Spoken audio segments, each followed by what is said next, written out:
batailles, ce sont des conquêtes. Ce ne sont plus des poursuites. Ce ne sont plus des poursuites. Ce sont des conquêtes. Tu dois conquérir ton territoire. Il y a une lutte qui s'engage, mais ce n'est plus la même chose. Ce n'est plus la même chose. Tu dois être baptisé au nom de Jésus-Christ pour le pardon de tes péchés, afin de changer ton identité. Et ils sont entrés dans le désert.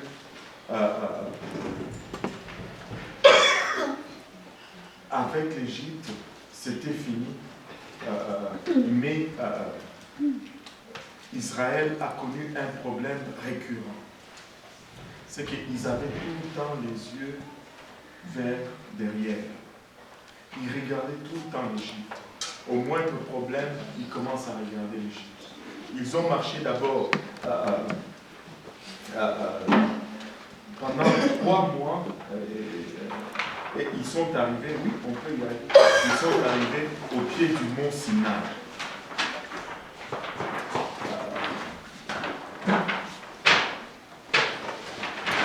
Et là, au pied du mont Sinaï, ils ont campé là. Et quelque chose de particulier s'est passé au mont Sinaï. Moïse est monté à la montagne. Dieu est descendu du ciel à sa rencontre. C'était quelque chose d'extraordinaire. J'aime parler du mont Sinaï parce que c'était un rendez-vous. Le mont Sinaï, c'était la première Pentecôte juive. Le mont Sinaï, c'était la naissance de l'Église dans le désert. Le livre d'Hébreux nous parle de l'assemblée dans le désert, ou l'Église dans le désert. C'était là que c'est né, au mont Sinaï. Où Dieu est descendu à la rencontre de l'homme. Dieu avait un rendez-vous avec Israël. Dieu voulait faire de son peuple quelque chose de particulier. C'était un rendez-vous. Que tout le monde dise c'était un rendez-vous. Et on va aller...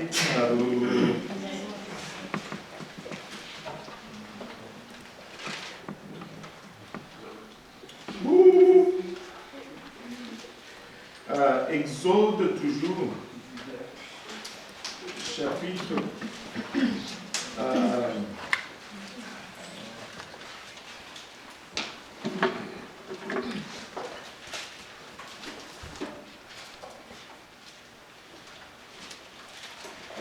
je pense que c'est le chapitre 30.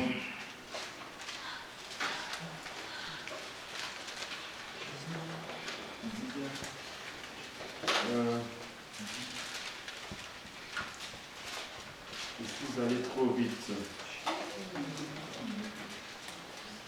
Oui, chapitre, on va commencer par 19.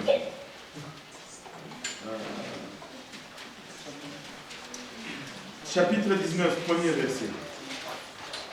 Le 3e mois après leur sortie du pays d'Égypte, les enfants d'Israël arrivèrent ce jour-là au désert de Sinaï.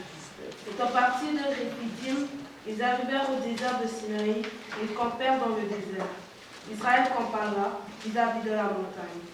Moïse monta vers Dieu et l'Éternel l'appela du haut de la montagne en disant : Tu parleras ainsi à la maison de Jacob et tu diras aux enfants d'Israël : Vous avez vu ce que j'ai fait à l'Égypte et comment je vous ai porté sur des ailes d'aigle et amené vers moi.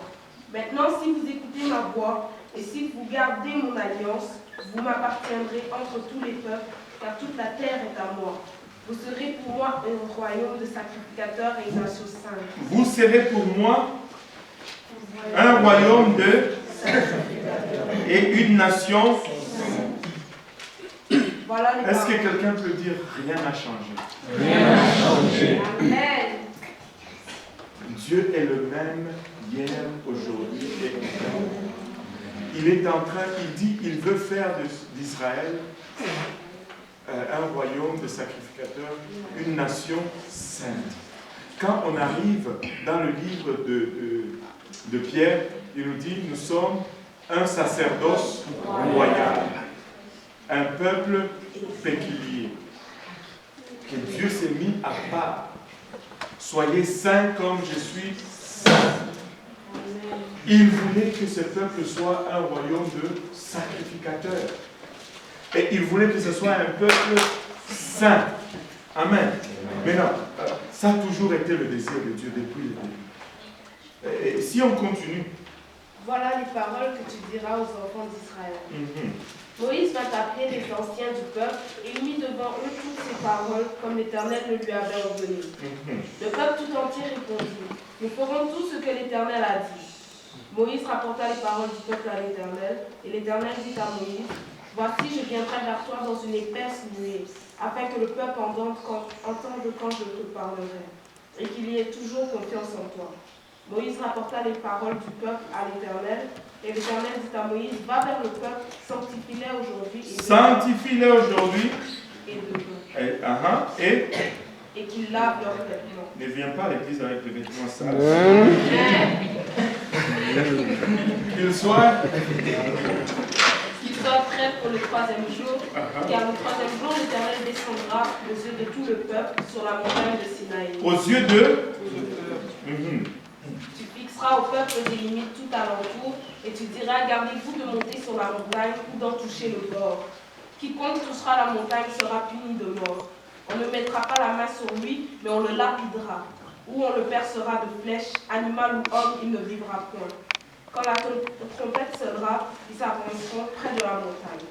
Moïse descendit de la montagne vers le peuple, il sanctifia le peuple et il lavèrent leurs vêtements. Et il dit au peuple, soyez prêts dans 3 jours, ne vous approchez d'aucune femme. Le troisième jour au matin, il y eut des tonnerres, des éclairs et une épaisse nuée. Écoutez, ne vous approchez d'aucune femme, cela ne veut pas dire que les femmes sont souillées. Amen.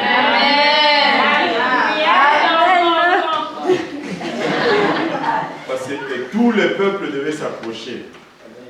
Amen.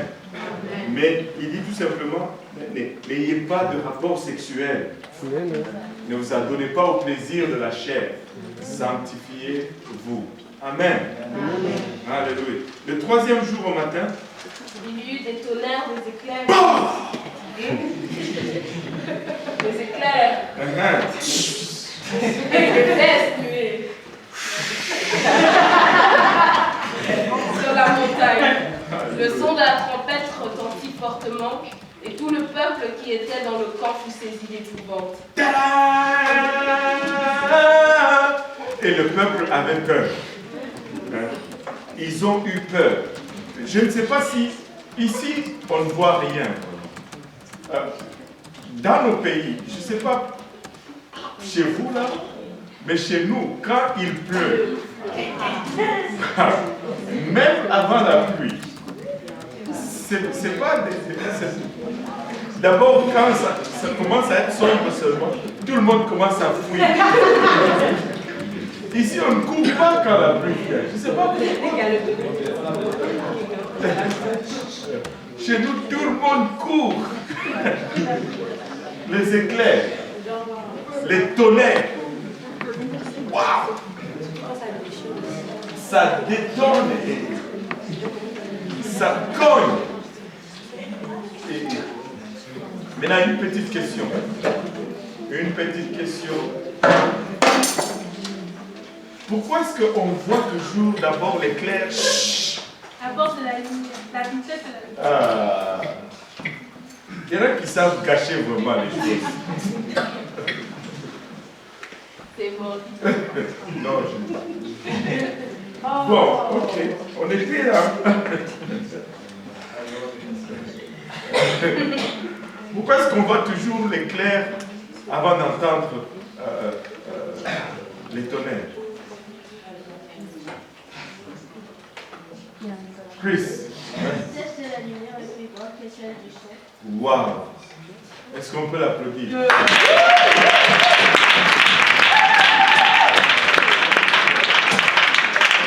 C'est quoi la vitesse de la lumière? C'est...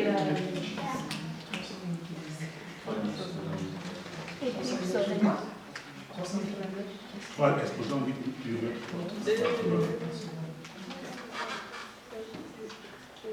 C'est quoi la vitesse de la lumière? 300 000 km par seconde. 3 fois 10 exposant 8 mètres. Et la vitesse du son?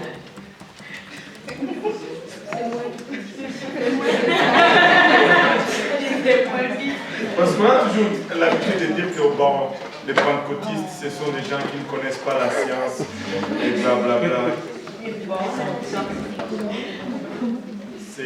Je pense que la vitesse du son, c'est, si je ne me trompe pas, c'est 417 mètres par seconde ou quelque chose comme ça. Pas loin. Pas loin. Moi j'ai Internet. 340.29 mètres par seconde. 340. 340.29 mètres par seconde. Ça, le son s'est fait planter en titi. Ça s'est fait planter pas mal. C'est pourquoi on voit toujours l'éclair et puis c'est après que ça... Mais imaginez-vous, ces gens-là étaient proches de la montagne, ça commençait à tonner, ça commençait, les éclairs frappaient le sommet de la montagne. Il y en a, certains documentaires déclarent même que si tu vas, je pense que c'est même dans celui-là, Red Sea Crossing, que le sommet de cette montagne est jusqu'à ces jours calciné. Tu y trouves des pierres qui sont encore calcinées à cause de cette présence de la gloire de Dieu qui y est descendue. C'était phénoménal. C'était tout un spectacle. C'était extraordinaire. Et ces peuples étaient dans la frayeur quand ils ont vu cela. Maintenant, le troisième jour au matin, je voulais souligner ceci. Dans la tradition juive, il y a des écrits de la tradition juive qui disent ceci, que ce peuple était tellement bouleversé par ce qu'ils voyaient, qu'ils entendaient l'éclair et qu'ils voyaient le tonnerre. Leur sens était confus à cause de la gloire, de la présence de Dieu en ces lieux-là. Maintenant, le troisième jour au matin, il y eut des tonnerres, des éclairs et une épaisse nuée sur la montagne. Le son de la trompette retentit fortement et tout le peuple qui était dans le camp fut saisi d'épouvante. Moïse fit sortir le peuple du camp et à la rencontre de Dieu. Continue. Et ils se placèrent au bas de la montagne. La montagne de Sinaï était tout en fumée parce que l'Éternel y était descendu au milieu du feu. Cette fumée s'élevait comme la fumée d'une fournaise et toute la montagne tremblait avec violence. Waouh! Continue un peu. Le son de la trompette retentissait de plus en plus fortement. Moïse parlait et Dieu lui répondait à haute voix. Ainsi l'Éternel descendit sur la montagne de Sinaï, sur le sommet de la montagne. L'Éternel appela Moïse sur le sommet de la montagne et Moïse monta. Maintenant, par la suite, dans le 20e chapitre, Dieu donne le 10 commandements et cela tonnait et le peuple était en train d'entendre cela. Et si on saute, pour sauver un peu de temps, au chapitre 20, verset 18. Tout le peuple entendait les tonnerres et le son de la trompette, et il voyait les flammes et la montagne fumante. À ce spectacle, le peuple tremblait et se tenait dans l'éloignement. Ils dirent à Moïse, Parle-nous toi-même. Parle-nous toi-même. Et nous t'écouterons.